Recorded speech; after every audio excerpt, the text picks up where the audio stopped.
All right, I think we're live, fellas. Let's get going. Welcome to On the Bench. I'm your host for this episode, Brendan Sinone, joined by Zach Blostein, Chris Nee, and a special. Mailbag. Mailbag. I don't love the enthusiasm. Mailbag episode of On the Bench. Kind of an impromptu live episode here. We just decided to all get together, talk about some things that are coming up this week, and answer your questions in our Mailbag. Crisco. Oh my God. All right.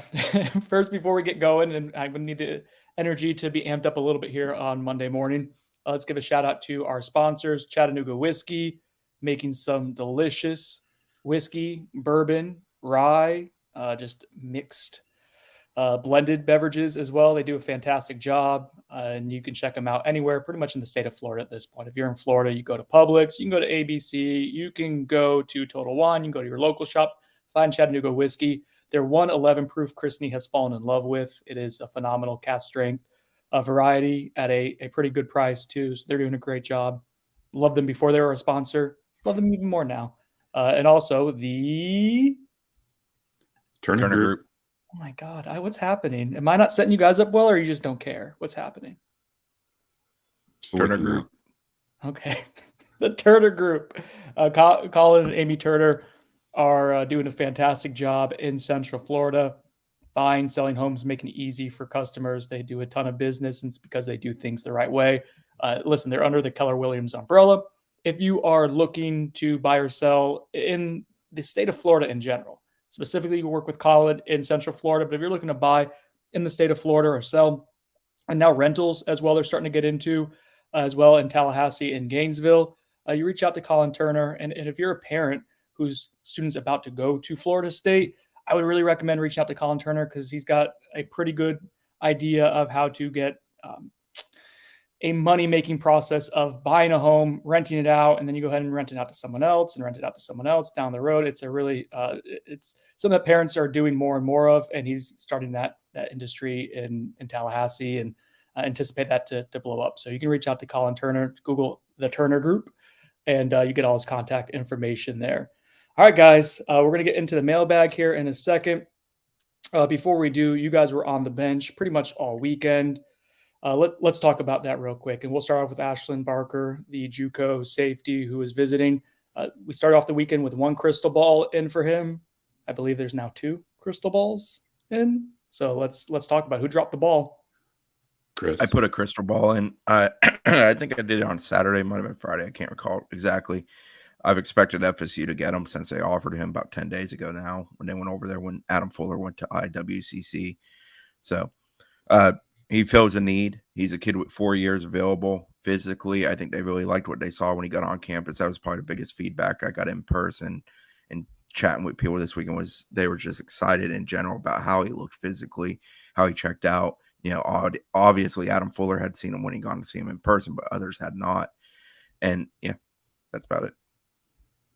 I feel like if you're going to take a gamble because you haven't seen him play actual football in a year other than practice film, and he was from a high school program that wasn't particularly very good. So there's going to be some variables, some unknowns with this kind of roll of the dice.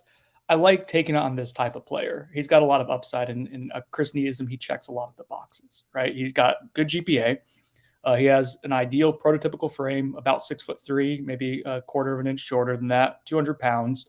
So he's got size, length at safety, actually the frame to grow into linebacker, something that Zach has talked about before. And then you watch his highlights in high school and you see premium athleticism, at least flying downhill. You see some turn and run ability and coverage as well. I think that remains to be seen if he can do that at a high end level, at the Power 5 level. But the ability to impact the run game, to be rangy, to defend the perimeter. I love taking a roll of the dice on, yes, there's unknowns, but there are NFL legit like skill sets here with Barker. So I predict that he's going to go to Florida State. There's a pretty good chance by the time you guys are listening to this on Monday that he would be committed to FSU. If that does happen, Zach, is he enrolling this week? Is that what would happen? Yeah, that's the plan.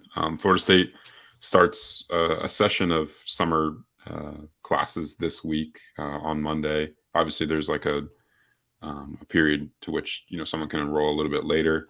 I'd expect if Ashlyn Barker does commit to Florida State that he'd enroll at some point this week. To add on Barker during the exit interview on Sunday, he said FSU is initially looking at him as a high safety, and then he'll develop into more things like doing nickel roll and stuff like that. I think he's very much a box safety, a guy that can help you a lot in that regard. Yeah, I think the thing that Florida State loves the most about him is he's a willing tackler. He comes downhill and gets after it. And after seeing him in person at one of Iowa Western's practices, I think now like about 2 weeks ago, I was told that they were impressed with his ability to be solid in coverage. That's not probably the strength of his game, but it's something that they feel comfortable enough with him to take him and take a chance on him. A guy that obviously kind of fell through the cracks. We've talked about it at length in the high school ranks. Went Juco just to explore more opportunities, not because of a grade issue. He's always been a top student athlete, and a guy who I'm told has a 4.0 GPA coming out of Juco, so straight A's. And like Brendan said, I was told he measured in 6'2", 3/4, and just over 200 pounds on his visit, which is something that FSU is very excited about. Chris, you want to hear my player comp for him? Sure. Shaheem Brown. Yeah, I think there's a little bit of a multitude of variety of things he can do. So I think that's a fair one. I don't love player comps, as you know. I think Shaheem's a little bit more athletic. I'd agree with that too. But I like a little more fleet of foot. Yeah, I like the frame on Barker more. So let's see as we get into the mailbag. There, I'm going to bring the energy because you guys are just letting me down.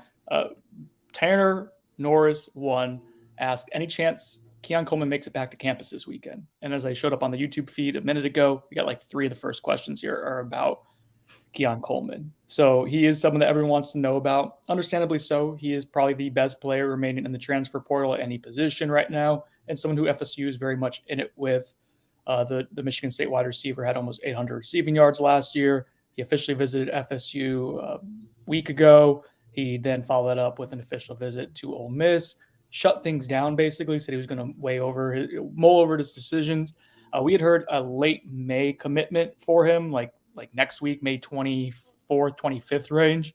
But that might be moving up. So I guess that might be the latest, fellas. I don't know where we want to start with this. Oops, I hit a desk. I'm at my mom's house right now, and I'm not used to sitting in this particular venue. I'm all over the place. What do we know on Keon Coleman? I spoke to somebody in his circle on Friday at 12:26 p.m., confirmed that he was down to 2 schools, those 2 schools being Florida State and Ole Miss, both of whom he's already taken an official visit to. And I asked a decision timeline. By next weekend, I'm sure of it. That's the exact wording that was shared.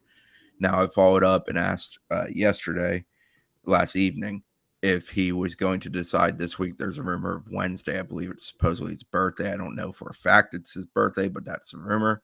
And also asked if there was any possibility of an official visit return to Florida State or any other visits.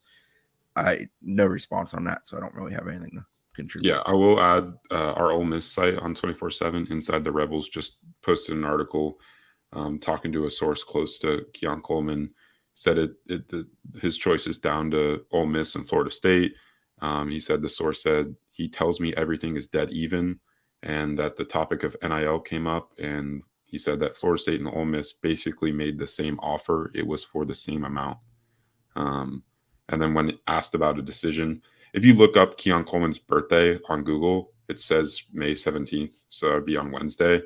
And when asked, the source said, I think that might be a good date, adding that he could pull a trigger anytime before or after May 17th. There's rumors going around that he'd be coming to campus again this week for a visit. We haven't confirmed those. I'm told that's not planned right now, but that, there's always a possibility, I guess. We're going to be camping out on the bench, I'm sure, waiting to see. Oh, I got a take on this, guys. I think you have to get Keon Coleman at this point. And why? Thanks, Chris. I think the Turner Group. Sorry, Colin. He is. So I mentioned earlier, he is the best player in the transfer portal right now that it is attainable. He's at a position where you can reasonably get an upgrade. Like wide receiver is solid, but there's a chance you lost both Micah Pittman and Ontario Wilson. Those are your 2 out of 3 stars last year. The idea of going with Johnny Wilson and Keon Coleman as your nucleus at wide receiver and then building around that gives you what might be the best 1-2 punch in the country outside of Ohio State's wide receivers. Like, it gives you a legitimate elite group on the outside with your already elite quarterback. And so the idea to me, you see a lot of NFL teams do this. You strengthen a strength, you sharpen a strength. You don't necessarily take your resources and try to take a below average unit and make it average necessarily. If you can go ahead and take a really good one and make it great, that might have more dividends and gains for you, like in the long run.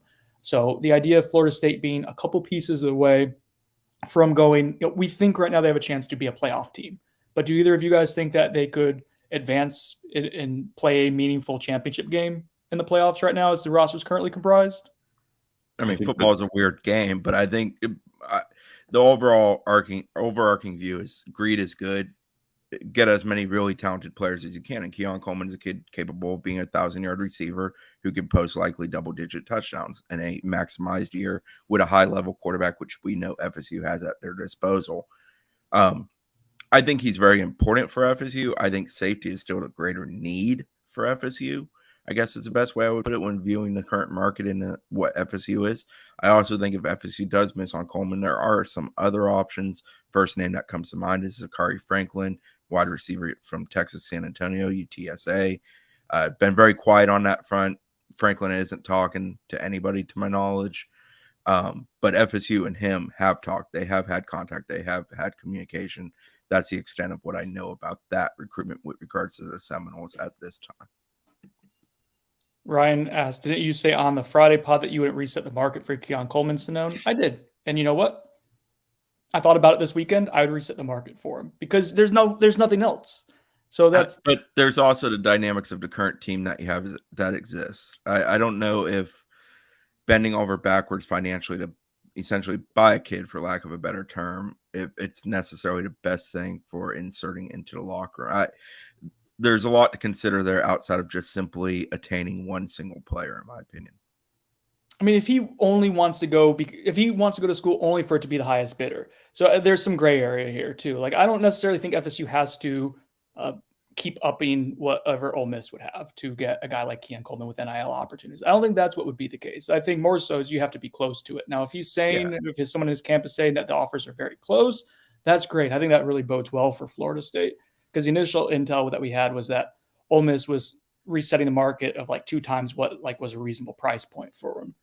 So if you're relatively close and he wants to come play for you, like I think that's where you want to be as a program where he's willing to take a little bit of a discount to play for a established program that is ready to compete for something meaningful in the postseason and where he could help you like take things to another level. There's just not a whole lot else left like to help you get over that hump that's on the market right now. He has a chance to do it to get you there. It just doesn't exist. Like a guy like Keon Coleman, there aren't many more of those guys hitting the market. So yeah, if you're having to go ahead and pay him the second highest amount of money on the roster for NIL opportunities, then it's probably not worthwhile. But like, I don't think that's the case. And that's kind of the gray area that I'm talking about. That's my take. I think you need to go get Keon Coleman. If you can get close to getting him, you have to go all in and do whatever you can to get him. Yeah, I will share from the FSU side in discussing Coleman. It's been consistent. We're not conceding him. We're recruiting him to the end. They're making an effort till that kid makes his actual decision, announcement, probably enrollment. FSU is going to be in the game. And then, Chris, you mentioned Franklin from UTSA as well. There's some communication, we believe, a little bit on FSU. From what I've been told, he has had conversations with head coach Mike Norvell. But I've tried everything to get a hold of Franklin. I know Zach has as well. Chris Hummer, that works with us within the company, has as well. It's to date, it's been impossible. I mean, I haven't got the good old. Give me 1 second and let me hang up on you. Yeah. I've had one conversation with him, and that was really early on in the process, and he didn't have any visits or anything set up. Wasn't really willing to talk about interest or anything like that either. It was a short conversation, but since then, no luck. I remember a time when remember Berg and I talking about this, we thought that covering transfer recruits would be a more streamlined process in terms of just like them being very business oriented. Yes, no, this is what I'm doing. And then you hang up. It hasn't been the case necessarily. Some guys are like that, but others are really hard to get a hold of. It's the same as high school recruiting, basically coverage wise. Yeah. One thing I'll share on Franklin is that I have heard some chatter, and I don't know whether or not it's true, but it makes sense because I know Texas A&M's in the market for a wide receiver. I know they got a D2 kid here in recent days, but if you can get a kid of the type of like a Franklin, you go after, and they were pursuing Coleman too, for example. I think there may have been some push there from schools in that region to push him into the portal to make an effort. But to my knowledge, I don't know of him visiting anywhere. So it's kind of tough to know. But like I have heard SMU, Texas A&M, some others in that immediate region. Oregon was a school mentioned. Really Yeah, they were mentioned early on. And LSU was mentioned because Frank Martin, who's at LSU, helped recruit him to UTSA. But LSU's receivers is very good. I don't see Franklin fitting into that. We are 15 minutes into the podcast, and we've answered one mailbag question, but I think we've we gave the people what they wanted, though. We've touched on the two most important topics. All right, I'm going back to the message board here, pulling up our mailbag. Oh, there's Zach talking in the bottom right corner when he was on the recruiting show the other day. Hi, Zach. See you in multiple places. That's cute. Bloom24 asks, what are your thoughts on the new running clock rule after first downs? So there's no running clock now, or there is a running clock now. The clock does not stop after first downs. I hate it. I think that's something that made college football unique. It provided a schematic advantage for some teams. I don't know. What are we doing? We need to continue to speed up the game. As a baseball fan, I've enjoyed baseball more this year than past years because games actually move at a better clip. But I don't think that's solely the answer. I think shortening the time for reviews to be allowed, shortening the amount of reviews, changing the way games are officiated from a slow down standpoint. I think there's a lot that can be done there to help speed it up. So I don't know if that's the right answer, but we do need to speed up football games. I think you're speeding up the wrong thing, right? I think if they're going to speed up anything, it should be like what you said, Chris, the reviews, the dressing of the game, right? Like the commercial breaks, like that's the stuff that needs to be sped up, not the actual game. Because if you think about it, the actual game is not that long. It's everything surrounding the game that makes it that long.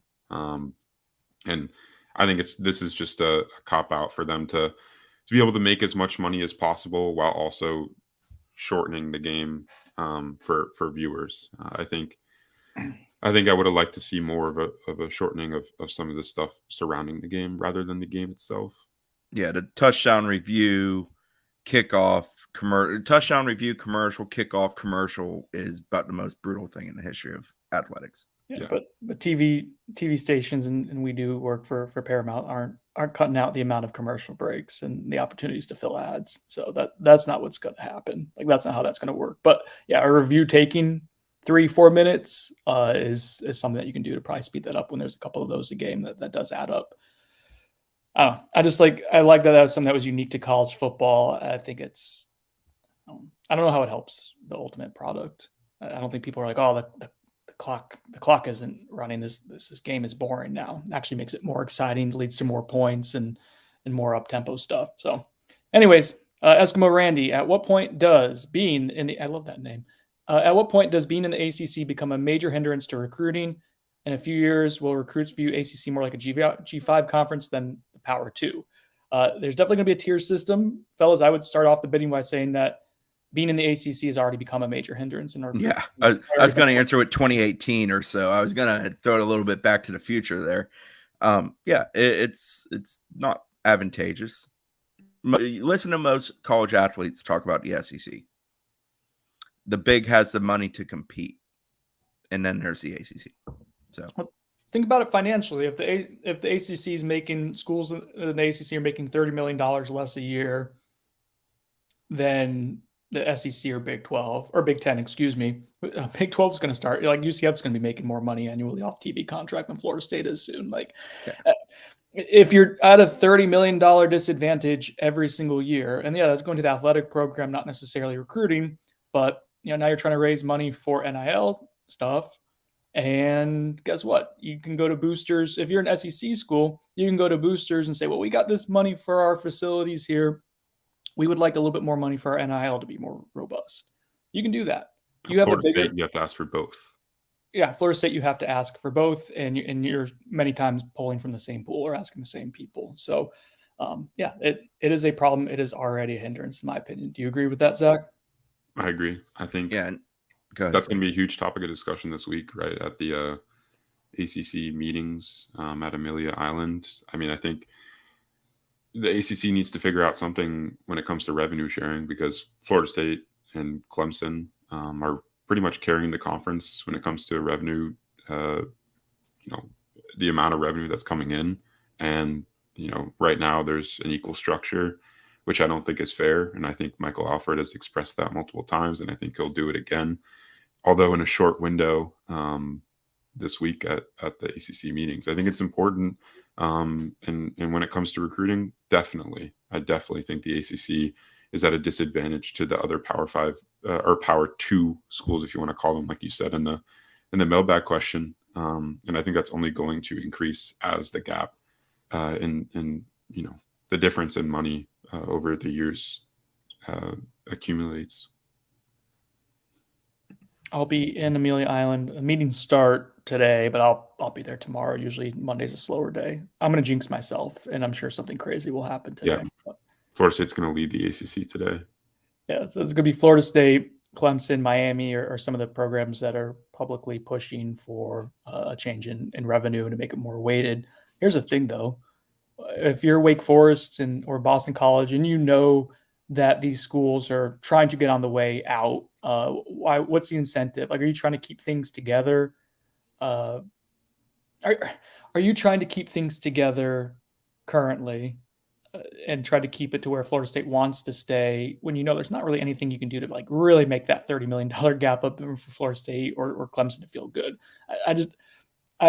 I don't foresee some of the lesser programs in the ACC from a revenue standpoint, from a fan interest standpoint in football, willing to concede like millions of dollars when they're already at a disadvantage too, to give more to be at a further disadvantage in their own conference. Like I don't think there's going to be enough of that teamwork, camaraderie, let's keep the ACC going type of thing to make that concession. I'm skeptical on that. I think this is more just posturing from Florida State and Clemson and the blue blood side to go ahead and try to make things uncomfortable for the conference and to maybe show those middle tier programs like Louisville, like NC State, schools that might want to move out and try to find options elsewhere if things end up going that direction where it becomes untenable.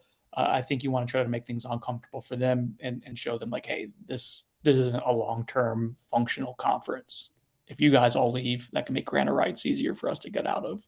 Is there something to that, you think, Chris? Well, in conversations about unequal revenue sharing, I've always kind of been told that topic's kind of dead on the floor from the word go. Like, it's just not something that most believe is a reality that can happen. But I do agree that I think it's a matter of making people uncomfortable, making people completely understand that we're on the verge of hiring a divorce lawyer and getting the hell out of it. Yeah, you're posturing. You're making statements at this point.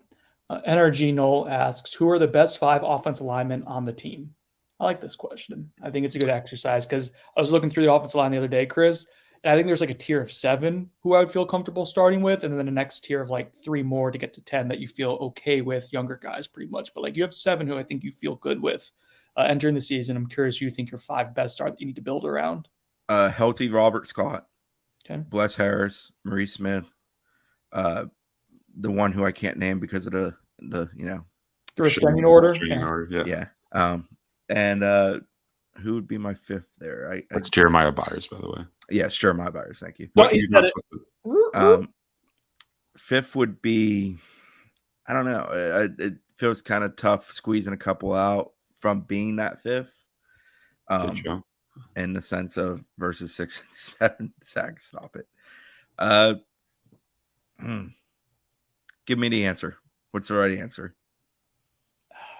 I would be between Casey Roddick, Dimitri Emanuel, and Darius Washington are the 3. Yeah, I'd probably go with Meach. I'd probably go with Meach because he's a large bodyguard who's done a lot in the system that he's in and did have a pretty good clip. And I expect him to be in a little bit better shape this coming year, allowing him to take a little bit of a further step forward. Not some massive leap, but I think he'll be just from like a conditioning standpoint and a physical standpoint, probably be able to uphold himself a little bit better. Yeah, I would go with Meach. I agree with the 4, and then my 5th would be Meach as well. And I think he's kind of like Alex Atkins' guy, right? Like he's a guy that he coached at Charlotte and then brought to Florida State and knows the system very well. Obviously started, I think, every game last year. So, him getting his waiver, I think he's going to be a dude for them, top 5 offensive lineman. Roddick's right there for me too as a guard. Like Yeah. I do like. I don't think he's a very good center personally. Or at least coming off the spring, I didn't come away thinking I want that guy to be the center. I'll put it that way.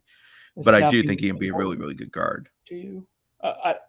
I think in a vacuum, I like Roddick better at guard than I like Dimitri Emmanuel. But Emmanuel's been in Alex Atkins' system for this will be his third season now. He was an All ACC performer last year. Like it's tough to potentially bench him.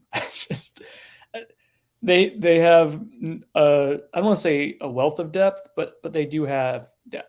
And like for the first time in a long time, where you feel good about it, we're having good conversations about where they can be at. And we kind of glanced over like Darius Washington. Like he was good at the end of last season. He was good this spring. He was probably their second or third best lineman this spring after Bless Harris, who emerged. I mean, they're in good shape, and that's before we even get to Jalen Early and Julian Armella as some of the other guys.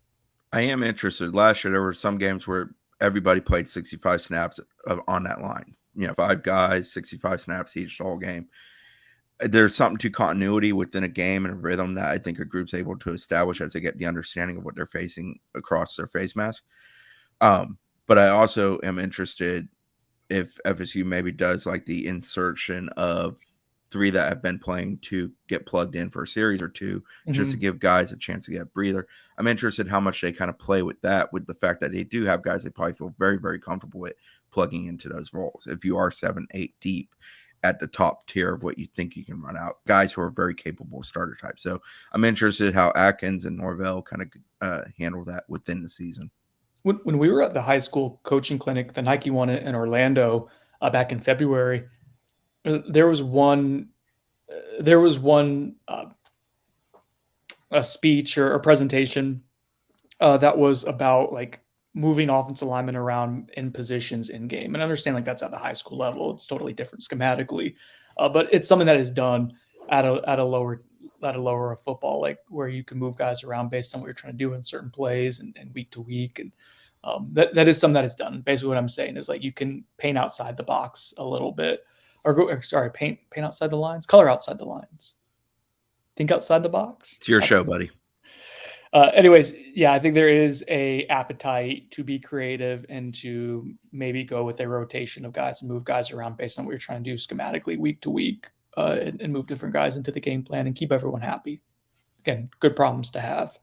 J13 Alley asks, how much Chattanooga whiskey are you going to need to get through this cycle now that there's no cap to official visits for players? That's a question to you guys. You're on the bench far more than I am. I don't know if you want to sneak some Chattanooga whiskey with you onto the bench, but that may not be the worst idea these days to help kill some time. Go ahead, Zach. I don't think it's going to change all that much because schools still have a limit as to how many official visitors they can have on campus. So that doesn't change. It's just that the players now have more ability to take more than 5 official visits after July 1st. That rule goes into place. I think a lot of schools are going to be vetting whether to host guys and whether they have a legitimate shot because they don't want to waste an official visit on a guy that's just trying to get a free trip. I think obviously a lot of recruits are going to try that, right? Because I think if I was a recruit, I would do the same thing. If I could go out to USC for a weekend and go spend a weekend in Los Angeles, I think that would be pretty fun. But yeah, I think schools are going to be picky. I don't think it's going to change a whole lot. Maybe some of the top kids in the country will take 6, 7, 8 official visits or something like that. But I wouldn't expect a ton of official visits to occur. I guess we'll see, but that's my early take on it. With how FSU recruits, evaluates, and kind of evaluates the mind and approach of a prospect that they're involved with, I think if a kid's in the game to take numerous officials well beyond the standard 3 to 5 type, I think there'll be exceptions to every rule, but I think in general FSU would be like, yeah, we're good. Doesn't the unlimited official visits, what it'll probably like amp up the most is assuring that everyone's taking as many official visits as possible in the summertime. Yes, I think it will accelerate visits, and I think we've seen that, and that's been kind of a trend in recent years, even before this rule change. I think the other thing is as coaching and position coaches changes happen, if a kid's already, essentially made his decision, taken his 5 and is comfortable, it now very much allows for them to have the openness of, I'm kind of go through the process again. It doesn't restrict them as it once did. I think that's an area where will actually benefit the student athlete and not just in a greedy sense of I just want to take trips. Ha 1E28 internally FSU. Oh boy. Internally, FSU internal feels very optimistic. Great question, man. Very optimistic about their chances to make the college football playoffs this season. Internally, they do feel optimistic, I would Mike say. Norvell mentioned it in his post game at the Cheez-It Bowl for the first time, I believe, in his time at this program. He doesn't say things just to say them. I agree. I don't know if they're saying like, oh, we're going to make the playoffs, we're going to win this many games. They just feel really good about where their team's at and what they can do this season. They felt good about it last year. I think there's more optimism. They've been pretty like on the nose with things. They thought they were probably going to win about 6 games in 2021. Slow start to the year. They won 5. They thought they'd be better this past season. They were better this past season. They think they're going to be even better this year. So the staff has bought up some goodwill with being realistic with itself, in my estimation. They feel good about where they're at right now as a program. This is a fun exercise to think about. OS Noel MP asks, if things played out differently where Travis Hunter and Amarius Mims, two who are usually not mentioned on here, were Seminoles for 2022, would the team's record have been any different? Would your 2023 prediction change? I would say yes and yes to that, but I'm curious to get your guys' thoughts on where that would maybe change. Yeah, I mean, Hunter is an exceptional talent on both sides of the ball. We're probably not having a Keon Coleman conversation if Hunter's here. Where, he's your two. You know, your secondary is a little bit more solidified and better. I don't know if you're pursuing a Fentrell Cypress though, and I think Cypress is a great player. I'm very big on him. And Mims is a true prototypical tackle type, and those are tough to come by. There's only so many of them in college athletics. I don't know if it changes your win-loss total, but I think, yeah, those are exceptional talents. I think they put you in a position to be a little bit better. They also change the dynamics of what you have to go pursue, how you have to move resources around, how you have to kind of accumulate and build your roster. So, Chris, think about in where I would say the win-loss record, like think about Wake Forest game last year where Robert when Darius went in there and he got before he was back ready to had go a bad in there. moment. Yeah, you basically were ineffective for multiple series in a stretch there. I remember thinking the NC State game was a game where those two guys, I remember thinking that at the time probably would make a difference there. So yeah, I think that they probably give you one win more. Which one it is, I don't know, but they make it more competitive in those closer games that you lost. Jimbo Fisher always described Delvin Cook as a scoreboard lighter. And to me, Travis Hunter is a scoreboard lighter. And those guys can change things really fast. They can take games that are close and, say it's special teams or a quick play at the start of the offensive set, and suddenly it's not so close. And then, in his case, he can play both sides of the ball. He goes and make a play on the other side of the ball. Game over. Like, NC State, for example. NC State's a game where FSU stalled out, played miserably, allowed a kid who couldn't really throw the football to beat him in the second half. Does a Travis Hunter change that game when FSU did stall out? He might. He has that kind of dynamic talent. And I'm not trying to make too much of him because I don't really enjoy talking about him. But, he is extremely talented. It can make a difference. So, yeah, it could have changed it, but coulda, woulda, shoulda type of thing. I think it would have changed. 2 observations I made on this podcast. Brendan, you really never blink. And Chris, how deep is the microphone in your beard? Pretty deep. Yeah. Kid show. Am I blinking enough for you? It's better. I mean, I'm running point on a lot of things here. I'm having to. No, it's just a little freaky when you're like asking a question, you don't blink for 5 minutes straight. I'm sorry that my eyes don't get watery all the time. I don't know what you want me to do about that. Oh, I guess I should. You're not going to comment on the topic. You just want to make fun of it. I did. J-Rod, nope, too late. J-Rod 31. What direction do you see FSU going with the remainder of their scholarship? Seems like Barker could be one, but do they go Coleman, Franklin route after that, or another safety? So if they get Barker, that puts him at what, 81? I'm adding him roughly? now. Well, hang on, guys. I'm adding Destin Hill. I'm doing it right now. I'm adding Destin Hill to the wide receivers, giving them 10. Don't count my scholarships. Wow, Destin Hill's been added to this, guys. This is a big moment. And then if you add Barker, that gives you another safety, and that would give you 83 as far as what I can tell, give or take one or two.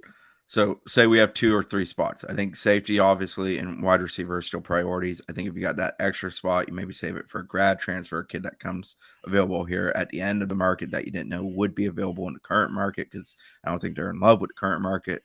I still think it would benefit them to get a veteran linebacker just to beef up that room a little bit further from a depth standpoint. I think Zach would agree with me. Yeah, I agree. I think they're always going to be in the market for another safety. That's priority number one. They have to get another one before the season.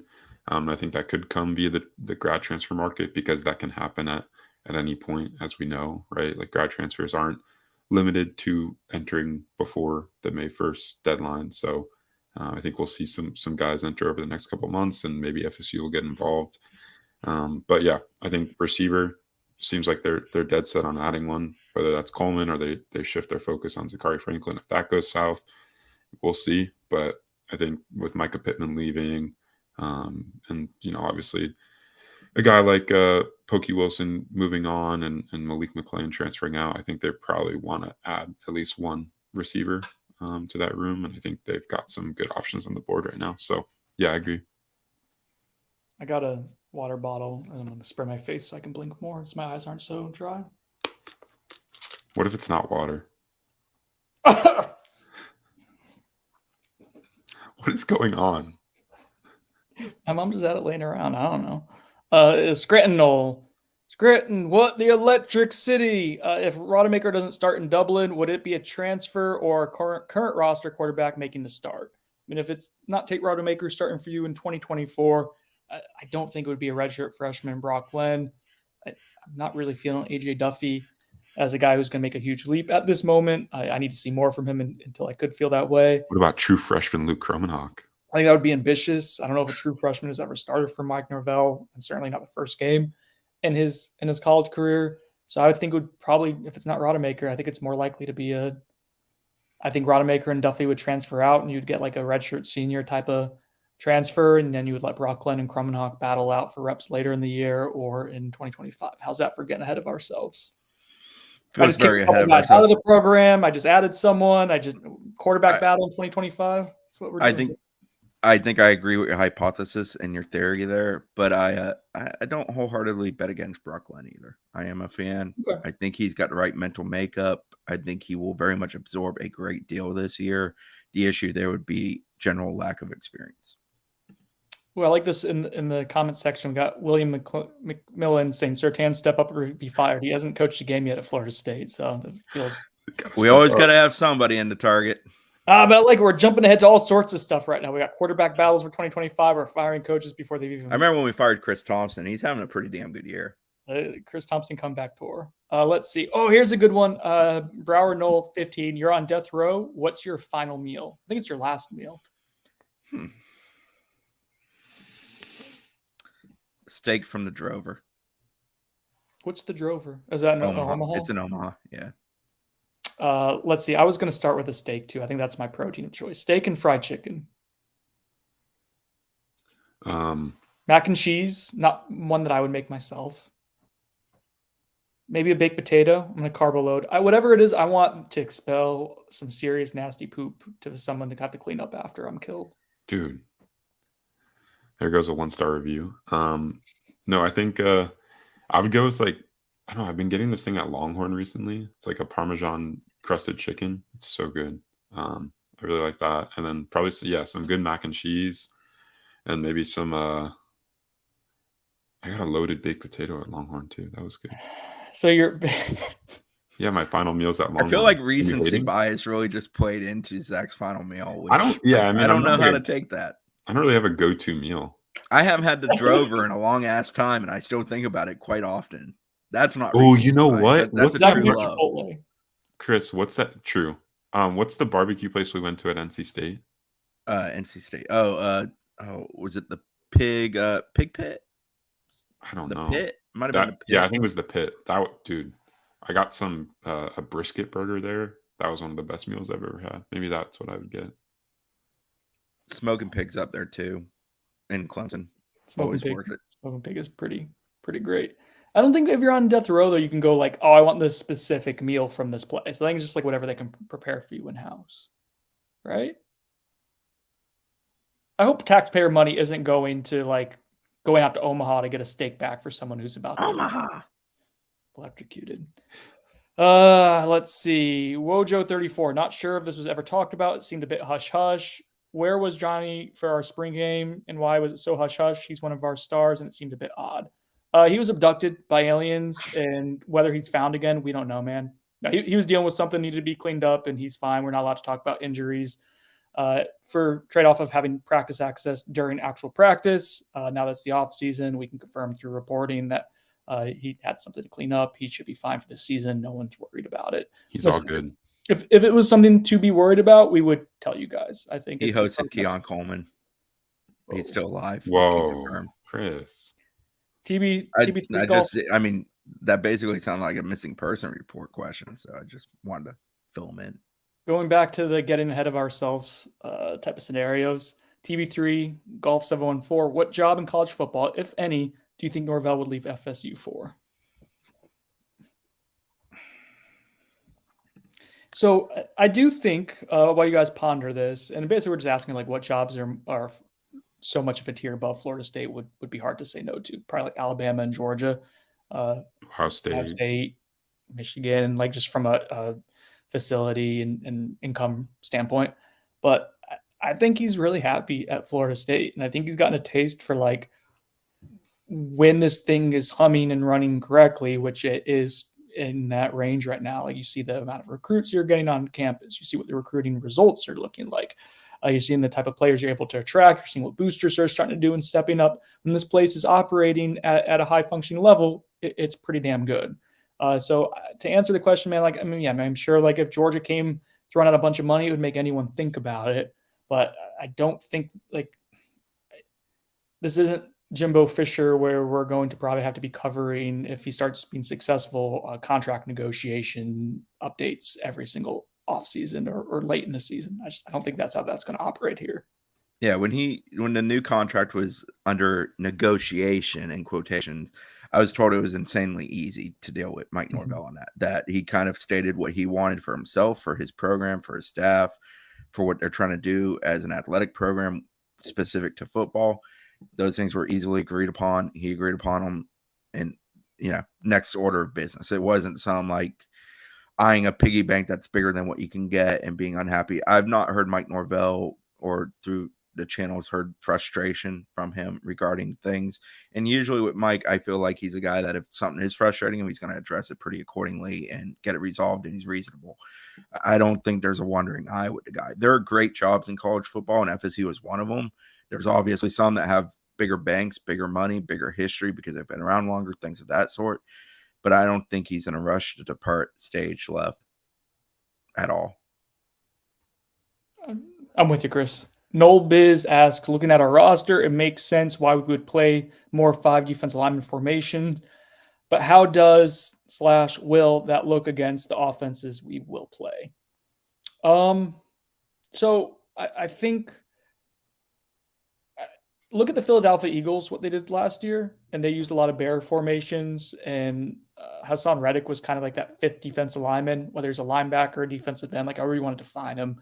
He was someone that had like pass rush responsibilities, and Philly would use like 3 true defensive tackles and formations. And I think that's kind of like what we'd be looking at for Florida State. Like, I don't even know if they'd be going with 5-man fronts a ton, but like potential 4-man fronts with 3 defensive tackle types, like a Braden Fisk or Dennis Briggs as defensive end. I think that's kind of what you start to think about and scheme wise, like what you can do with your strengths, what you have on the rosters. You have Jared Verse. You have a lot of really strong defensive tackle depth with different body types there. And then you kind of fill in the blanks from there. But it's been shown in the last couple of years, like NFL teams can be really heavy with their defensive line personnel and still get a good pass rush, which I think you see FSU and other college teams take pages out from that. Damn, this Owens guy is calling us out, and he's right. Yeah, Owens, cool down a bit, buddy. You don't know what the hell you're talking about. Whoa, damn. Let's just go there, okay? I'm just saying Owens spent a lot of time. I've covered the program for 20 years. I've been around it for 30 years. I can tell you a hell of a lot of history about this place. I can also tell you a hell of a lot of stories I've broken around this place. So, Owens, go calm down. I'm sorry I'm wearing a Dolphin shirt and not an FSU shirt. Sorry. Like, not really supposed to be cheering for the team that you cover. So calm down over there, buddy. Go find something else. Yeah, I was going to make fun of him wasting a lot of energy on us, but I think we just wasted it back on him. J Knowles 07 Is there a need to move a corner to safety? If so, who will it be, and why is it Azaria Thomas? Well, that feels like a leading question. I think the preference is not to. I think those discussions were had both pre-spring and post-spring. That's why I think they're in the market trying to find safeties and resolve that issue. Okay. I think I'm with you, Chris. I mean, I think Azaria Thomas would make sense if you go through the next month without adding a safety, whether it's someone currently in the transfer portal or maybe a grad transfer. But I think if you have to, I would look at maybe a Kevin Knowles, because he played some safety last year. Azaria Thomas would pre-snap go from corner to safety a few times last year. So there are a handful of guys who would make sense if that's what you ultimately have to get to, which makes it really I am looking forward very much so to seeing Conrad Hussey, maybe Edwin Joseph if he plays safety. I'm not sure he will. And then Barker, all in person, to see if those are guys who could maybe help you in the 2 deep at some point this season. Anywho, I was just kind of stalling as I was getting all of Chris's hives standing up there. Much appreciated the support, guys. Doc Holiday 11. We just got a letter. We got a letter. Wonder who it's from. Oh, sorry, I didn't read that ahead of time. My bad. Jackson 04. Who is your pick for most improved player in 2023? Tron's an early leader because the consistency is finally there in his game. He showed that in the spring. And if they don't get a Keon Coleman, don't get a Zachary Franklin, he's probably going to be thrust into that number 2 role. I think he can live up to it, but you're obviously thrusting him into that role. Defensively, I think Dennis Briggs. I'm not saying he's taking a big leap. I just think Dennis Briggs may finally get back to being consistently what he is capable of being. He showed it in flashes last year. Oklahoma comes to mind for me, that game in particular. And there were really good elements to Dennis's game before the Louisville cheap shot that put him out basically for a year and hindered him a great deal. I'm not trying to say he's going to become an all-time starter or anything, nothing of that sort. I think there's value to Dennis Briggs' game. Brendan actually wrote about this 7-10 days ago. I think he may more consistently show that because I think he may be back to his old self.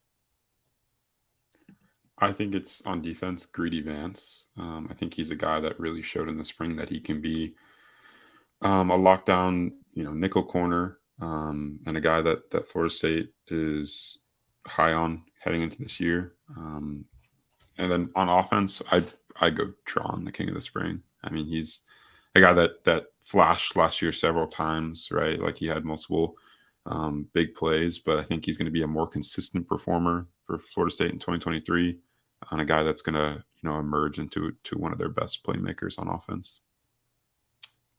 What are your guys' thoughts on Johnny Wilson maybe being the most improved player if he jumps to another tier? Because he was excellent in the spring, and I know he had 800 receiving yards last year and was really good. But what if he goes to 1,200 and becomes a preeminent wide receiver? I mean, he's definitely added more to his game, right? He's not just a get down the field and catch a ball deep kind of guy. He can work the intermediate stuff now.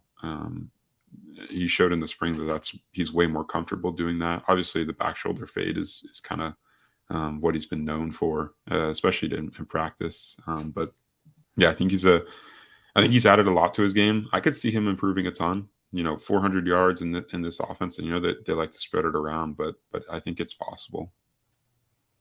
Sawdog Father says mailbag sponsored by Turner Group. Did you know it takes an average of 700 grapes to make 1 bottle of wine? Now you do. Okay. Sorry, Colin. Noel Fan 1999 got a bottle of Chattanooga whiskey. God, I love just the shameless sponsorship plugs. Thank you guys. We appreciate it. Got a bottle of Chattanooga whiskey for my mom on Mother's Day and she loved it. Awesome. We'll be getting more bottles in the future as gifts and for personal consumption. My man. My question is, what do I need to do or say to make sure that y'all get the credit for sale? Would have never bought a bottle if it wasn't for a sponsorship of your podcast. Just want to give y'all credit. Well, thank you. I don't know. We're working on that, but they know that people have called in the head of Chattanooga Whiskey to be like, yo, we've heard you on the bench. So that's good that it's working out. Just let them know, maybe on their website, drop a line. Destin Knoll, is The Office overrated? No, it's not. Okay, this is from OZ5602, Buyers Known, sponsored by Turner Group. FSU finishes the season with more wins, including postseason, than UM and UF keep. Punctuation. Dude. Keep in mind that it was close last year. UM and UF had combined 11 wins. FSU had 10. So by known, FSU has more wins this season than UF and UM combined. Are we including postseason wins potentially for FSU? I'm sorry, I was busy blocking somebody. Oh, you blocked him? Oh, he was entertaining. I want to read it. What was the question? Do you think Florida State's going to have more wins this upcoming season than Florida and Miami combined? No, I was known that in the buyer's known. I don't think either of those are going to be juggernauts, but I mean, if they say they both go 500, that's 12 wins. I'm not sure FSU gets 12 or more wins. So yeah, what do you think, Chris? Who do you think is more likely to go below 500? UF? I think Florida is more likely to go below 500. I think they have more holes currently. I think they obviously have questions at quarterback. If it's Graham Mertz, and there's a ceiling to that. I just think they're a program that very much feels very heavily in transition, coming out of last year, going into this year. And I don't think the portal hunting has gone as they probably have hoped over there in Gainesville. Ryan says, I thought you were going to read the questions beforehand. Ryan's very astute. He's paying way too close of attention to everything that I'm saying, and I don't appreciate that. I don't like being held accountable, if I'm being totally honest. Get him, knee. Sunday Gold, what is our third toughest opponent? What team on our schedule is going to be the most improved from last year that we're not expecting? All right, so obviously LSU and Clemson are 1A, 1B. Those are the two toughest games. Third game, well, here he has for most improved. One game I've been thinking about that scares me a little bit, and I've thought about this a few times recently. Shocking that my anxiety would lead to this point. At Pitt in November doesn't make me feel great. You just know that defense is going to be well coached. They got Jurkovic at quarterback now. It's going to be on the road. It's going to be chilly, windy, probably off the river. Like that game to me is one that has potential late in the season to be a trap game. But as far as like your third best opponent, I don't know.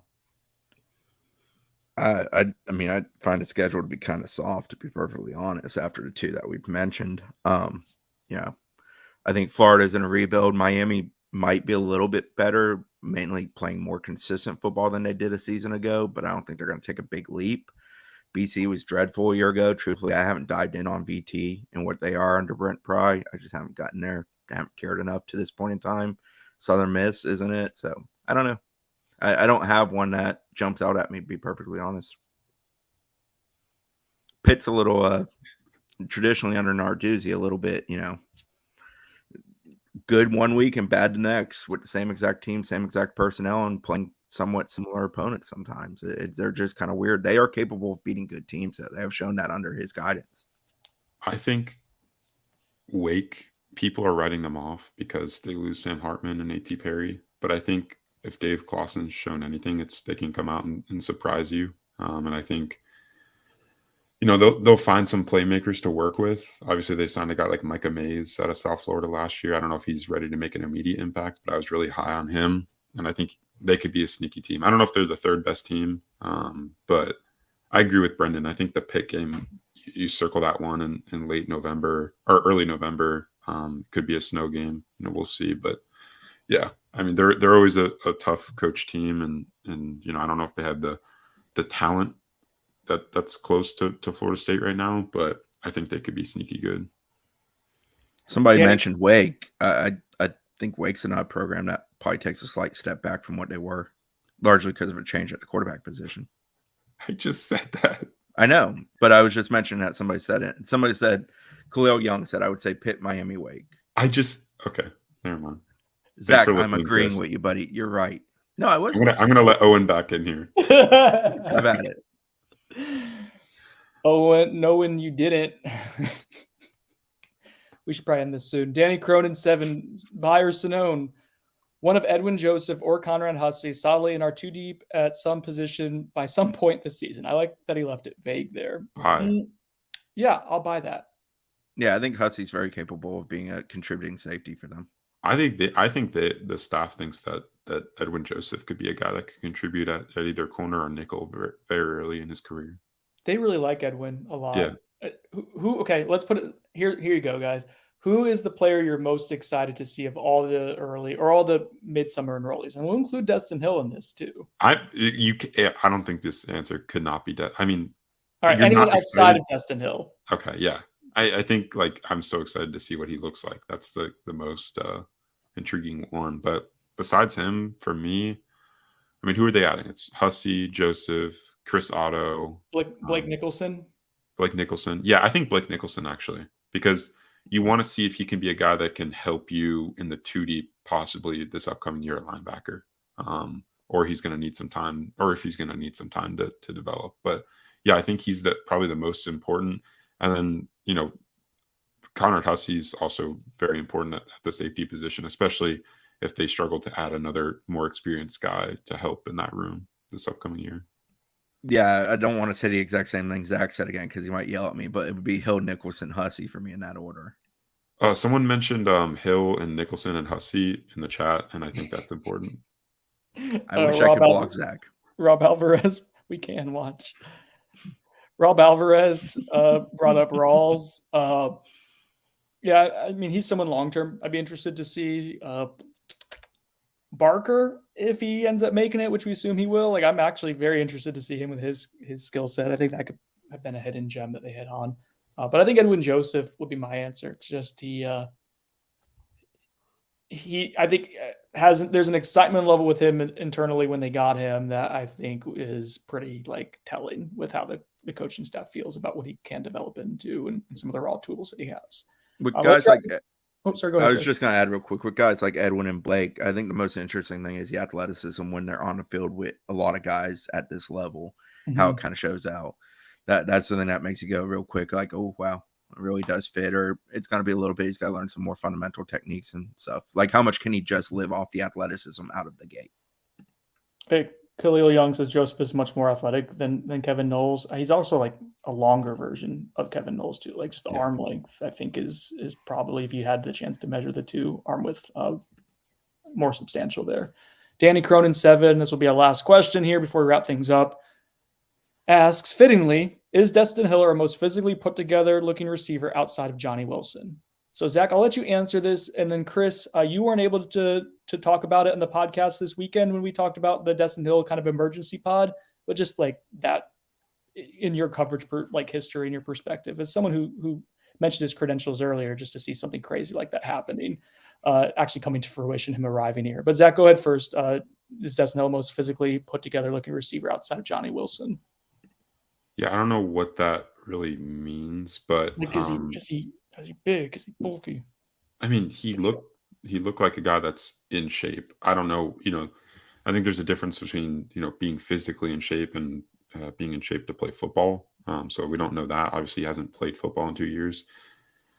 I mean, FSU has a lot of like lanky receivers. I mean, like Kentron Portier is not the most like physically imposing receiver, but he's a guy that I think is pretty athletic and can go up and get the ball. I mean, I think someone on FSU's roster, I'm probably forgetting someone in the slot maybe is more physically impressive. Hakeem Williams. Yeah, that's who came to mind for me. Yeah, I would have known that, but I think he's a guy that I'm really interested to see how he moves. I think that's the most important thing. Yeah, I mean, he didn't show up with a dad bod. That was good news. Like, I feel like he's a guy that's probably got to get his conditioning under him. He hasn't done a whole lot of true football in a couple of years, but he didn't look like a guy that's got a big hole to climb out of as far as physicality, ways put together, ways carrying weight and stuff. As far as that whole saga come to a conclusion, I'm shocked he showed up on campus just because historically that doesn't happen in those situations. I was thinking about Keon Joyner, Shavar Manuel, Callahan Bright, Deshaun Platt. There's plenty of, Manny Rogers in recent years. There's plenty of examples throughout the last 20 years I can think of guys who were supposed to be here that never got here. And he did. And for somebody this day and age and social media to just essentially disappear for 2 years, as he did from pretty much every platform, contact that we were able to have with him, stuff of that sort, it's just kind of mind blowing. And here we are. I think it's a very interesting dynamic how FSU so stuck with him. I will share a story that I don't know I've previously shared. We were at ACC kickoff. I think it was 2 kickoffs ago.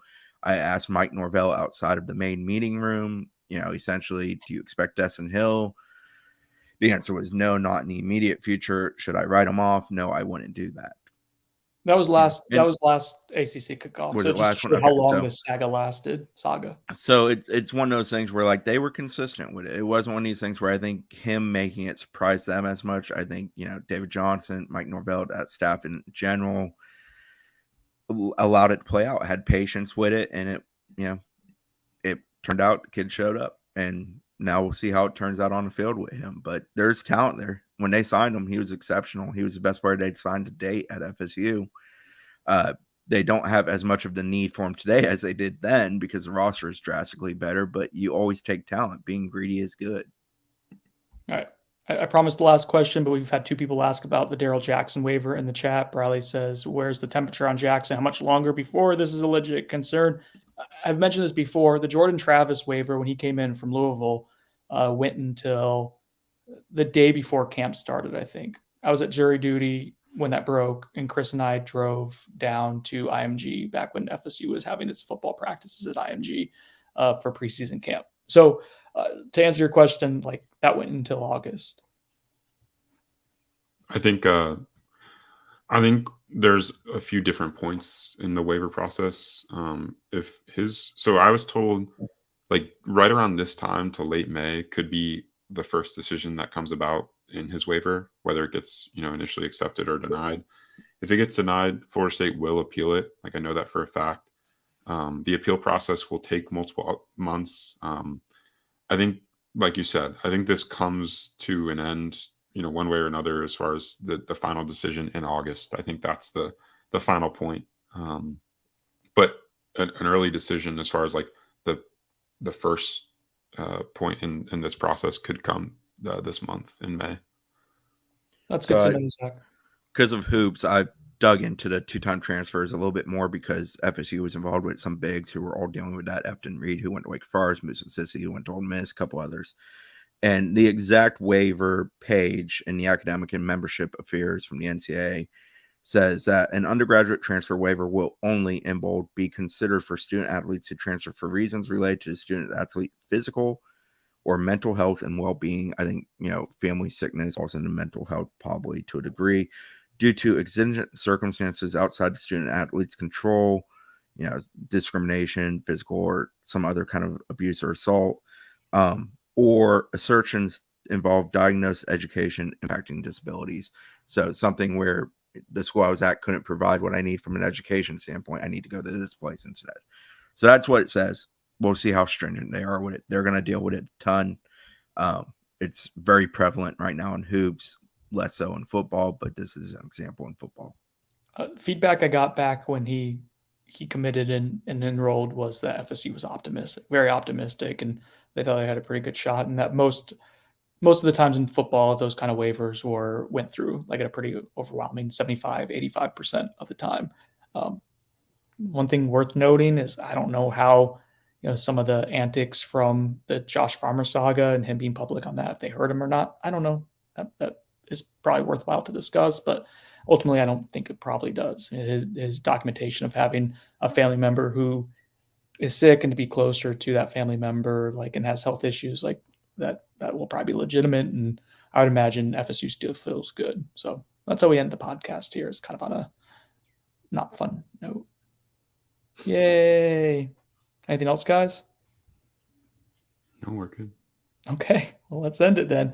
I want to thank Chattanooga Whiskey, our sponsor, as well as the Turner Group for this mailbag episode. Chris Nee, Zach Blostein joined me today. Thanks, fellas. I'm Brendan Snow. It's been on the bench. We'll talk to you guys later.